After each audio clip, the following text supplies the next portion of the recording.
പറഞ്ഞു നിർത്തിയത് ആഷ്മി യുദ്ധത്തിന്റെ കാര്യത്തിലാണ്. ശരിക്കും ഈ ആദ്യ സമയത്തേക്ക് ഇവരെ ഡ്രോൺ വീഴുമ്പോൾ പലപ്പോഴും ടാർഗറ്റ് ഒക്കെ തരുന്നുണ്ടായിരുന്നു. എന്നാൽ ചൈനയൊക്കെ ഇതിൽ റഷ്യയൊക്കെ എൻ്റർ ആവുന്നുണ്ട്. നോർത്ത് കൊറിയ നമുക്ക് വിട്ടേക്കാം, അദ്ദേഹം അവിടെ ഉണ്ട്, അദ്ദേഹം ഭീഷണി പോലെ തലയ്ക്ക് മുകളിലുണ്ടെങ്കിലും ഒരു കറക്റ്റായിട്ട് വീഴുന്നു. മാത്രമല്ല ഇസ്രയേലിൻ്റെ ഇത്രയും വലിയ ചാരശൃംഖലയുണ്ട് എന്ന് വിശ്വസിക്കുന്ന ഇസ്രയേലിൻ്റെ ഉള്ളിൽ കയറി അടിക്കാൻ അവർക്ക് പറ്റുന്നു. കറക്റ്റ് ഡെസ്റ്റിനേഷനിൽ ഈ സാധനമൊക്കെ വീഴുന്നു. അപ്പോൾ ഈ അതേസമയം ശ്രദ്ധിച്ചു ആശ്വസിച്ചെന്ന് അറിയില്ല, ഈ ഒരു വീഡിയോ പ്രചരിക്കുന്നുണ്ടായിരുന്നു. അതായത് ഒരു 3ാം ലോകയുദ്ധം ഉണ്ടായാൽ എന്തൊക്കെ ആയുധങ്ങൾ ഉപയോഗിക്കുമെന്ന് എനിക്കറിയില്ല, എന്നാൽ ഒരു 4ാം ലോകയുദ്ധം ഉണ്ടായാൽ കല്ലും പത്തലും മാത്രമേ കാണൂ എന്ന് പറഞ്ഞ ഒരു മനുഷ്യനുണ്ടല്ലോ ഈ ലോകത്ത്. അപ്പോൾ അതുപോലെ പത്തലൊക്കെ ഉണ്ടാക്കി അതിനകത്ത് മൂർച്ചയുള്ള സാധനമൊക്കെ കല്ലൊക്കെ രാഗി കൂർപ്പിച്ച് യുദ്ധത്തിന് തയ്യാറാകുന്ന ഒരു വീഡിയോ ഇപ്പം ഇറങ്ങിയിട്ടുണ്ട്. മനുഷ്യൻ എല്ലാ വികസനവും വളർച്ചയും തച്ച് തകർക്കുന്ന യുദ്ധം. അപ്പോൾ ഇത് എനിക്ക് തോന്നുന്നത് ഈ ചൈനയും റഷ്യയും അവരുടെ താല്പര്യങ്ങളും ഇതിൽ പ്രധാനമാണല്ലോ. അപ്പോൾ അവരുടെ എൻട്രി വന്നതോടെ യുദ്ധത്തിന് വേറൊരു ഫേസ് കൂടെ വന്നതുകൊണ്ട് ഉറപ്പായും ചൈനയുടെ റഷ്യയുടെ ഇന്റലിജൻസ് ഇൻപുട്ട് ഇറാൻ കിട്ടുന്നുണ്ട്, തർക്കമില്ല. പക്ഷെ ആയുധങ്ങൾ കൊടുക്കുന്നുണ്ടോ എന്ന് നമുക്ക് ഡയറക്റ്റ് ഏതെങ്കിലും തെളിവുകളില്ല. എന്താ ഇപ്പോൾ ഈ സമയം അബ്ബാസ് അറാഖ്ചി മാധ്യമങ്ങളോട് സംസാരിക്കുകയാണ്. അദ്ദേഹം പറയുന്നത് എന്ന് പറഞ്ഞാൽ ഇറാൻ ഈസ് ഡെഡ് എന്ന് പറഞ്ഞതിന് ശേഷം പറയുന്നത് negotiations with Americans are over forever, a bitter experience and betrayal after promises of no attack, there is no longer any room for talk with Americans. ചർച്ചയില്ലെന്നാണ് ഇറാൻ ഭയപ്പെട്ടു എന്നൊക്കെ ഈ Trump വെറുതെ പറയുന്നില്ല.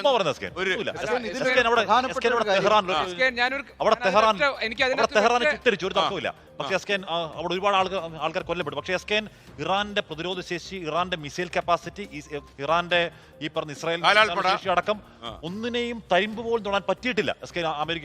അക്കാര്യത്തിൽ നോ ഡൗട്ട്. അതുകൊണ്ടാണ് ഇപ്പോഴും തിരിച്ചടിച്ചുകൊണ്ടിരിക്കുന്നത്. എനിക്ക് ആ ഒരു കാര്യത്തിൽ എനിക്കൊരു എതിരഭിപ്രായമുള്ളത്, അതായത് യുദ്ധമുഖത്ത് എല്ലാ ഘട്ടത്തിലും ഈ രാജ്യങ്ങൾ പറയുന്നത്, അതായത് യുദ്ധമുഖത്ത് നിൽക്കുന്ന രാജ്യങ്ങളുടെ ഒരു നിലപാടാണ് ഞങ്ങൾ തോൽക്കുന്നില്ല, ചർച്ചയ്ക്കില്ല എന്നുള്ളത്. പക്ഷെ എല്ലാ സന്ദർഭത്തിലും ഒരു ചർച്ചയ്ക്കുള്ള സാധ്യതയുണ്ട്.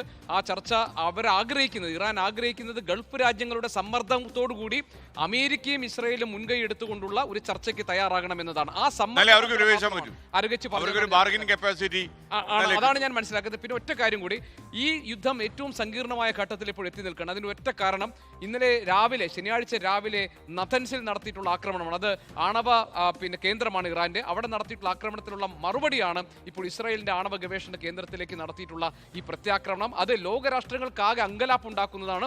അതുകൊണ്ട് ചർച്ചയുടെ സാധ്യത ഉണ്ട് എന്നാണ് ഞാൻ മനസ്സിലാക്കുന്നത്. എനിക്ക് തോന്നുന്നത് ഇപ്പോൾ ഈ ഗോപി പറഞ്ഞതുപോലെ യുദ്ധം സങ്കീർണമായ ഘട്ടത്തിൽ എത്തി നിൽക്കുന്ന ഈ ആണവ കേന്ദ്രങ്ങളിലെ ആക്രമണം മാത്രമല്ല, അത് ഈ ഹോർമുസ് കടലിടുക്ക് 48 മണിക്കൂറിനകം തുറന്നു കൊടുത്തില്ലെങ്കിൽ ഇറാനിലെ ഊർജ്ജ നിലയങ്ങളെല്ലാം അടിച്ചു തകർക്കും എന്നാണ് ട്രംപ് ഭീഷണിപ്പെടുത്തിയിട്ടുള്ളത്. 48 മണിക്കൂർ സമയപരിധിയാണ്. ഇപ്പോൾ ഇതാ ഇറാന്റെ ഒരു അറിയിപ്പ് വന്നിരിക്കുന്നു. അവർ ഈ ഹോർമുസ് കടലിടുക്ക് അങ്ങനെ ഏതെങ്കിലും ഒരു ആക്രമണം ഈ അവിടുത്തെ ഊർജ്ജ നിലയങ്ങൾക്ക് നേരെ ഉണ്ടായാൽ ഹോർമുസ് കടലെടുക്ക് അത് പൂർണ്ണമായും അടയ്ക്കും. ഇനി ഒരു കപ്പലും, അത് ചൈനയുടെ ആയാലും ഇന്ത്യയുടെ ആയാലും അല്ലെങ്കിൽ ഒരു രാജ്യത്തിന് നേരത്തെ പറഞ്ഞിരുന്നു പോകണ്ട എന്ന നിലപാടെടുക്കും. അല്ല, അത് മാത്രമല്ല, ഇറാന്റെ മുന്നറിയിപ്പ് മറ്റ് ഗൾഫ് രാജ്യങ്ങൾക്ക് സമീപത്തുള്ള ഗൾഫ് രാജ്യങ്ങളിലെ ഊർജ്ജ നിലയങ്ങളും കുടിവെള്ള സംസ്കരണ കേന്ദ്രങ്ങളും അതുകൂടി ലക്ഷ്യമിടുമെന്നാണ് പറയുന്നത്. അസിതയുടെ ഒരു അഭിപ്രായം കേട്ട് നമുക്ക് ഇന്നത്തെ ഈ ഗ്രാൻഡ് ഡിബേറ്റ് അവസാനിപ്പിക്കാം.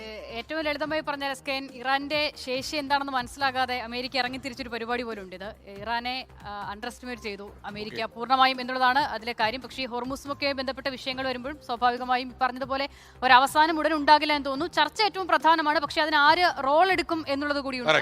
ജിസിസി രാഷ്ട്രങ്ങളിലേക്ക് ആക്രമണം നടത്തുന്ന പശ്ചാത്തലം ഈ സമ്മർദ്ദ തന്ത്രത്തിന്റെ ഭാഗമാണെന്ന് നമ്മൾ ആദ്യം പറഞ്ഞിരുന്നു. പക്ഷേ അങ്ങനെ ഒരു സമ്മർദ്ദ തന്ത്രത്തിൽ എത്തിച്ച് ചർച്ചയിലേക്ക് പോകുന്ന ഒരു റോൾ ആരും എടുക്കുന്നത് കാണുന്നു. ഈ അമേരിക്ക ട്രംപിന് പറ്റിയ അബദ്ധം പണ്ട് കേരളത്തിലെ കാക്കാരിശി നാടകത്തിൽ പറഞ്ഞു കേട്ടിട്ടുണ്ട്. കാക്കാരിശി നാടകത്തിൽ ഞാൻ കേട്ടത് ആഷ്മി, ഒരുത്തന്റെ ബലം അറിയാതെ കണ്ട ഒരുത്തനോട് ഞാൻ നുടക്കല്ലേ. അതായത് ഒരുത്തന്റെ ബലം അറിയാതെ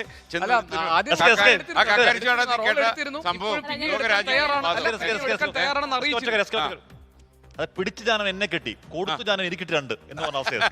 എന്തായാലും ഒരുത്തന്റെ ബലം അറിയാതെ ചെന്ന് ഒരുത്തനോട് ഉടക്കിയാൽ ഇതൊക്കെ സംഭവിക്കും.